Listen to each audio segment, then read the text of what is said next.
Hello guys, আসসালামু আলাইকুম। সবাইকে আশা করি সবাই ভালো আছেন। তো আজকে আমরা যেটা বানাবো যে ESP8266 এর মাধ্যমে কিভাবে একটা ওয়াইফাই রাউটার বা রিপিটার বানানো যায় সেটা আপনাদের আমি দেখাবো। তো আপনাদের বাসাতে ওয়াইফাই রেঞ্জ বা কোনো এলাকায় যদি ওয়াইফাই রেঞ্জ বাড়াতে চান তাহলে আপনারা এই মডিউলটা ইউজ করে আপনাদের রাউটারের সাথে কানেক্ট করে আপনারা ওয়াইফাই রেঞ্জ বাড়াতে পারেন। তো চলেন আর দেরি না করে আমরা সোজা ভিডিওতে চলে যাই। এই ভিডিওতে দেখাবো যে ESP8266 মডিউল ইউজ করে কিভাবে একটা ওয়াইফাই রিপিটার বানাবো।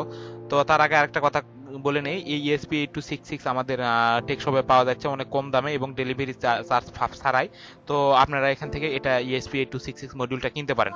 তো ধন্যবাদ সবাইকে। আমরা এখন ভিডিওর মূল পার্টে চলে যাব। ভিডিও শুরু করা যাক, চলেন। তো গাইস, এই পার্টটা হলো ভেরি ইম্পর্টেন্ট এই ওয়াইফাই রিপিটার বানানোর জন্য।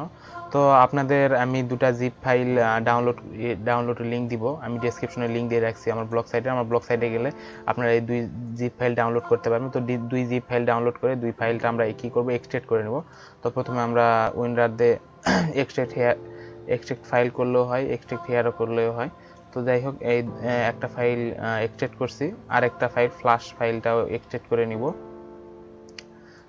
তো ফ্ল্যাশ ফাইলটাও এক্সট্রাক্ট করে নেব। তো এখানে আমরা দুইটা ফাইল পাইলাম। একটা হলো যে ওয়াইফাই রিপিটারের যে কোড বা প্রোগ্রাম থাকবে সেটা, আর একটা হলো যে ওয়াইফাই রিপিটার আমরা যেটাতে ফ্ল্যাশ করব সেই ফ্ল্যাশ ফাইলটা। তো আমরা কি করব, প্রথমে এই ফ্ল্যাশ ফাইলের মধ্যে ঢুকে আমাদের দেখেন এখানে এই যে ফ্ল্যাশ ডাউনলোড এটা ওপেন করে নিব। ওপেন করে নেওয়ার পরে দেখেন এখানে এটা আমাদের ওপেন করে নিলাম। কিভাবে ওপেন করতে হয় সেটা দেখালাম আপনাদের আমি। তো এটা ওপেন করে নিয়ে এটা কিছুক্ষণের জন্য একটু সাইডে রাখবেন বা মিনিমাইজ করে রাখবেন, আপনাদের ইচ্ছা। তো যাই হোক, এটা ওপেন করার পরে আরেকটা যেটা ফাইল ছিল আমাদের ESP ওয়াইফাই রিপিটার মাস্টার যেটা ফাইলটা আছে সেই ফাইলটার মধ্যে যাবেন। ফাইলের মধ্যে দেখেন এখানে ফার্মওয়্যার লেখা আছে। ফার্মওয়্যারের মধ্যে দেখেন তিনটা ফাইল আছে। এই তিনটা ফাইল আপনারা এই যে এখানে যেটা আমরা ওপেন করলাম, ফ্ল্যাশার যে টুলসটা ওপেন করলাম, এই টুলের মধ্যে আমাদের এই তিনটা ফাইল সিলেক্ট করে দিতে হবে। তো এখানে আমরা জাস্ট ফাইলটা তিনটা সিলেক্ট করে দিব। এখানে দেখেন আমরা, তো এখানে ফাইল সিলেক্ট করে দেওয়ার জন্য আমাদের ফোল্ডারের মধ্যে যেতে হবে। দেখেন ESP ওয়াইফাই রিপিটার এই ফাইলের মধ্যে যায়। দেখেন এখানে ফার্মওয়্যারের মধ্যে যাব। ফার্মওয়্যারের মধ্যে যায় এখানে এটা সিলেক্ট করব, করে এই যে কোডটা আছে এটা কপি করে নিব। কি করে নেব, কপি করে নিব, নিয়ে এই যে এটা ওপেন করব। ওপেন করে যে কোডটা কপি করলাম সেই কোডটা এখানে জাস্ট পেস্ট করে দিব, দিয়ে এখানে চেক মার্ক দিব। প্রথমে একটা কাজ হলো, দ্বিতীয়টা এখন করব। তারপর দ্বিতীয়টা এখন আমরা এখানে অ্যাড করব। তো দ্বিতীয়টা অ্যাড করার জন্য দ্বিতীয়টা এখানে করবেন। করে এখানে দেখেন এই কোডটা আছে এটা কপি করে নেবেন। কপি করে নিয়ে এখানে ওপেন করে দিবেন, দিয়ে দেখেন দ্বিতীয়টা ওপেন হয়ে গেল। দ্বিতীয়টার এই যেটা কোড কপি করলাম সেটা এখানে পেস্ট করে দেবো। দ্বিতীয়টার কাজও শেষ, দ্বিতীয়টা চেক মার্ক দিয়ে দিলাম। এখন আমরা তৃতীয় ফাইলটা, লাস্টে যে ফাইলটা আছে যে এটা আমরা অ্যাড করে নিব। নিয়ে এখানে কি করবো, যে এটা কপি করে নিব। কপি করে নিয়ে এখানে ওপেনে ক্লিক করব। ওপেনে ক্লিক করে এখানে পেস্ট করে দিব। পেস্ট করে দিয়ে এখানে আমরা চেক মার্ক দিয়ে দিব। যাই হোক, আমাদের ফাইল ইনক্লুডের কাজ শেষ আমাদের। তো এখানে দেখেন এখানে আমাদের ফাইল এখানে আমাদের ইনক্লুড হয়ে গেছে। তো এখন যেটা করব আমরা, এই যে ESP8266 যে মডিউলটা আছে এই মডিউলটা আমরা কি করব, যে কানেক্ট করে নিব কম্পিউটারের সাথে। দেখেন আমি কম্পিউটারের সাথে কানেক্ট করে নিছি। কম্পিউটারের সাথে কানেক্ট করে আমাদের দেখতে হবে যে পোর্ট কত নম্বর পোর্টে কানেক্ট হয়ে আছে। তো দেখেন এখানে ডিভাইস ম্যানেজারের মধ্যে যাবেন, যায় দেখবেন যে কত নম্বর পোর্টের সাথে আমাদের COM6 এর সাথে কানেক্টেড হয়ে আছে। তো আরেকটা কথা বলে নিই, যাদের এই পোর্টে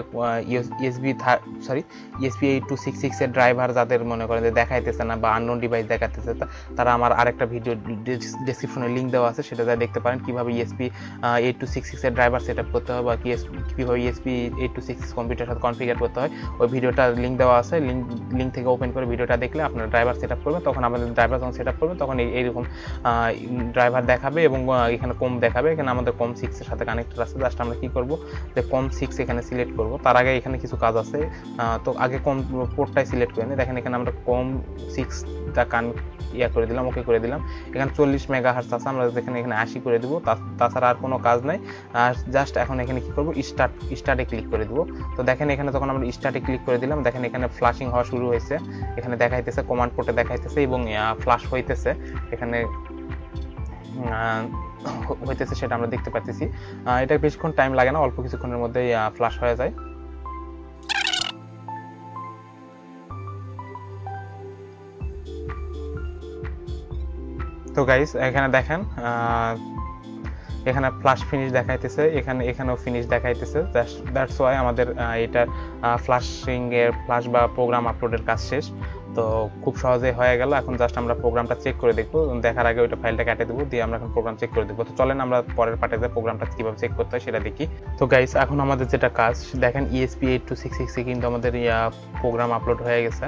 তো এখন আমাদের যেটা কাজ esp8266 এ যে এই বাটনটা আছে, আমাদের রিসেট বাটনটা আছে, রিসেট বাটনটাতে একবার প্রেস করে নিব। প্রেস করার সাথে দেখেন এখানে একটা এলইডি জ্বলে গেছে। তো আমাদের এখন যেটা করবো আমরা এখানে আমরা যাবো এখানে যাই দেখবো যে আমাদের এসএসআইডিটা আসছে কিনা। হ্যাঁ এখানে দেখেন মাই এপিন নামে চলে আসছে। জাস্ট এটা আমরা কি করবো, কানেক্টে ক্লিক করে দিব। তো এটা আমাদের কানেক্টে ক্লিক করার সাথে কিছুক্ষণের মধ্যে কানেক্ট হয়ে যাবে। তারপর যেটা করবেন, আপনার একটা ব্রাউজার খুলে নেবেন। ব্রাউজার খুলে নিয়ে এখানে লিখবেন যে 192.168.4.1 লিখবেন, লিখে এন্টার করবেন। এখানে দেখেন এখানে এন্টার করবেন। এন্টার করে আপনি যেটা করবেন, এন্টার করার পরে এখানে আমি একটু ভিডিওটা কাট করছি। তো এখানে আমাদের এসএসআইডিটা লিখে রাখছি, আমি ওয়াইফাই এসএসআইডিটা লিখছি, আর পাসওয়ার্ডটা আমি লিখবো। পাসওয়ার্ডটা হলো 1234567 আমার 8টা পাসওয়ার্ড দিয়ে এখানে আমার কানেক্টে ক্লিক করব। আমি কানেক্টে ক্লিক করে এখানে আমি ওয়েট করব যে আমার এসএসআইডির সাথে কানেক্ট হবে এখন। তো এখানে ওয়েট করব কিছুক্ষণ। আমরা এখানে দেখেন আমরা ওয়েট করছি, যাই হোক আমাদের এসএসআইডির সাথে কানেক্ট হয়ে গেছে এখন। তো কানেক্ট হওয়ার পরে আমাদের এখানে কি করতে হবে, যে এই এসএসআইডির জায়গা আপনি যে এই যে esp8266 যে রিপিটার মডিউলটা ইউজ করবেন, তো এই মডিউলের একটা এসএসআইডি দিতে হবে এবং একটা পাসওয়ার্ড দিতে হবে। যে এসএসআইডি আর পাসওয়ার্ড দিয়ে এই মডিউলের সাথে কোনো জায়গায় দূরে যায় বা কোথাও যায়, এই মডিউলের সাথে আপনার ফোন বা পিসি যেটাই বলেন কানেক্ট করবেন। তো এটার এসএসআইডিটা আমি এখন দিব। এখানে এটার এসএসআইডি আমি দিলাম ইমা দিলাম। তারপরে এখানে পাসওয়ার্ড দিব আমি 1234567 এখানে পাসওয়ার্ড দেখাইতেছে। তো জাস্ট এখানে দিয়ে এখানে আমরা সেটে ক্লিক করব। আমরা সেটে ক্লিক করার পরে কিছুক্ষণের মধ্যে এটারও পাসওয়ার্ড ইনশাল্লাহ সেট হয়ে যাবে। আমরা ওয়েট করতেছি এটার পাসওয়ার্ড সেট হওয়ার জন্য। তো এটার পাসওয়ার্ড একবার সেট হয়ে গেলে এটা হয়ে যাবে, আপনার এটা কানেকশন ছেড়ে দিবে। কানেকশন ছেড়ে দেওয়ার সাথে আমার যে আগের যে ওয়াইফাইটা আছে সেটা কানেকশন নিয়ে নিছে। দেখেন ছেড়ে দেওয়ার পরে যে দেখেন আমরা যেটা সেট করলাম ইমা, এটা কানেক্টেড হয়ে গেছে। এখন এটা আমরা কানেক্টেড করব, যে আমাদের রিপিটার মডিউল এখন কাজ করতেছে। আমরা রিপিটার মডিউলে এসএসআইডি এন্ড পাসওয়ার্ড সেট করে দিলাম। দেখেন আমাদের রিপিটার মডিউল কাজ করতেছে। তো গাইস এই হলো আমাদের ভিডিও। এখানে এই হলো ভিডিও, দেখেন আমাদের রিপিটার মডিউলটা কাজ করতেছে। আমাদের রিপিটার মডিউলে এসএসআইডি সাথে আমাদের কানেক্ট হয়ে গেছে। তো এই হলো ভিডিওটা ভালো লাগলে চ্যানেলটাকে সাবস্ক্রাইব করবেন অ্যান্ড ভিডিওটা শেয়ার করবেন। তো আর সবাই ভালো থাকবেন, দোয়া করবেন। আসসালামু আলাইকুম।